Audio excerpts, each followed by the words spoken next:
Ang mabuting balita ng Panginoon ayon kay San Juan. Papuri sa iyo, Panginoon. Noong panahong iyon, sinabi ni Jesus sa kanyang mga alagad, "Marami pa akong sasabihin sa inyo, ngunit hindi pa ninyo kayang unawain ngayon. Pagdating ng Espiritu ng katotohanan, tutulungan niya kayo upang maunawaan ninyo ang buong katotohanan.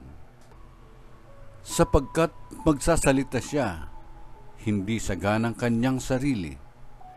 Sasabihin niya sa inyo ang kanyang narinig at ipapahayag ang mga bagay na darating.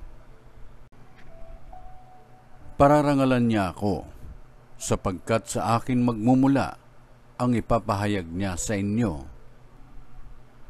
Ang lahat ng sa Ama ay akin, kaya ko sinabing sa akin magmumula ang ipapahayag niya sa inyo." Ang mabuting balita ng Panginoon.